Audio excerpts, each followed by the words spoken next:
اعوذ باللہ من الشیطان الرجیم بسم اللہ الرحمن الرحیم۔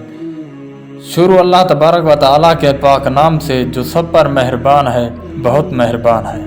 حضرت خواجہ حبیب اجمی رحمۃ اللہ علیہ بڑے جلیل القدر اولیاء میں سے ہیں۔ طریقت میں آپ حضرت خواجہ حسن بصری رحمۃ اللہ علیہ کے خلیفہ تھے۔ ابتدا میں آپ بہت دولت مند تھے لیکن سود خور تھے۔ ہر روز تقاضا کرنے جاتے، جب تک وصول کر کے لے نہ آتے اسے نہ چھوڑتے۔ ایک روز کسی مقروض کے گھر گئے لیکن وہ گھر پر موجود نہ تھا۔ اس کی بیوی نے کہا کہ اس کے پاس قرض ادا کرنے کے لیے رقم نہیں ہے، البتہ بکری ذبح کی تھی، اس کی گردن موجود ہے جو ہم نے گھر پر پکانی ہے، لیکن آپ اس عورت سے بکری کا گوشت زبردستی لے آئے اور گھر پہنچ کر بیوی سے کہا کہ یہ سود میں ملی ہے، اسے پکا لو۔ بیوی نے کہا کہ آٹا اور لکڑی بھی ختم ہے، اس کا بھی بندوبست کر دو۔ آپ دوسرے قرضداروں کے پاس گئے اور یہ چیزیں بھی سود میں لے آئے۔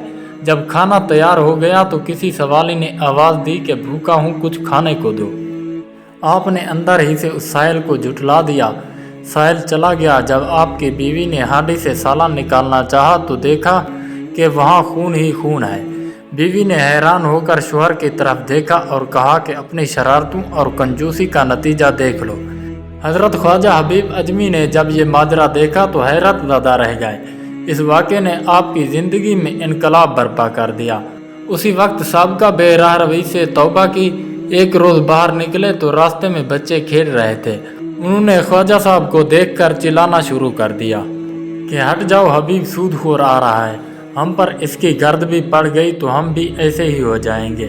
یہ سنا تو تڑپ اٹھے، ندامت سے سر جھکا لیا اور کہنے لگے، اے رب، بچوں تک کو تو نے میرا حال ظاہر فرما دیا۔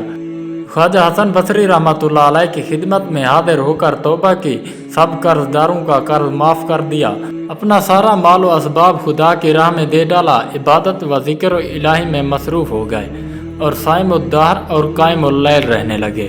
کچھ عرصہ بعد ایک دن پھر انہی لڑکوں کے پاس سے گزر ہوا تو انہوں نے آپس میں کہا کہ خاموش رہو، حبیب العابد رحمۃ اللہ علیہ جاتے ہیں۔ یہ سن کر آپ رونے لگے کہ اور کہا کہ اے اللہ، یہ سب تیری طرف سے ہے۔ جب اسی طرح عبادت کرتے ایک مدت گزر گئی تو ایک دن بیوی نے شکایت کی کہ ضرورت کیسے پوری کی جائے۔ آپ نے فرمایا کہ اچھا، کام پر جاتا ہوں، مزدوری سے جو ملے گا لے آؤں گا۔ چنانچہ آپ دن بھر گھر سے باہر رہ کر اللہ کی عبادت کرتے اور شام کو گھر واپس آ جاتے۔ بیوی انہیں خالی ہاتھ دیکھتی تو کہتی کہ یہ کیا معاملہ ہے؟ آپ رحمۃ اللہ علیہ فرماتے کہ میں کام کر رہا ہوں، جس کا کام کر رہا ہوں وہ بڑا سخی ہے، کہتا ہے کہ وقت آنے پر خود ہی اجر دے دیا کروں گا، فکر نہ کرو، لہذا مجھے اس سے مانگتے ہوئے شرم آتی ہے۔ وہ کہتا ہے کہ ہر 10ویں روز مزدوری دے دیا کروں گا۔ چنانچہ بیوی نے 10 دن صبر کیا۔ جب آپ 10ویں روز بھی شام کو خالی ہاتھ واپس جانے لگے تو راستے میں آپ کو خیال آیا کہ اب بیوی کو کیا جواب دوں گا۔ اسی خیال میں گھر پہنچے تو عجیب ماجرا دیکھا، عمدہ عمدہ کھانے تیار رکھے ہیں۔ بیوی آپ کو دیکھتے ہی بول اٹھی کہ یہ کس نیک بخت کا کام کر رہے ہو، جس نے دن رات کی اجرت اس قسم کی بھیجی ہے اور 3000 درہم نقد بھیجے ہیں، اور یہ بھی کہلا بھیجا ہے کہ زیادہ محنت کرو گے تو زیادہ اجر دوں گا۔ یہ دیکھ کر آپ کی آنکھیں اشک بار ہو گئیں۔ خیال گزرا کہ خدائے پاک و برتر نے گناہ گار بندے کی 10 روز کی عبادت کا یہ صلہ دیا، اگر زیادہ حضور قلب سے عبادت کروں گا تو نہ جانے کیا کچھ دے گا۔ یہ خیال آتے ہی خلائق دنیا سے بالکل الگ ہی عبادتیں اور ریاضتیں شروع کر دیں کہ اسرار الہی بے نقاب ہو گئے، عنایت الہی کا نزول شروع ہو گیا اور حضرت خواجہ حبیب اجمی کو مستجاب الدعوات کا درجہ مل گیا۔ حقیقت ہے کہ اللہ تعالیٰ کسی کی محنت رائے گاہ نہیں جانے دیتے، بے شک جو جتنی محنت کرے گا اسی قدر صلہ پائے گا۔ اس واقعے سے ہمیں یہ سبق ملتا ہے کہ جب گناہوں سے سچی توبہ کر کے واپس لوٹیں گے تو اللہ تعالیٰ ضرور ہمیں معافی عطا فرمائیں گے۔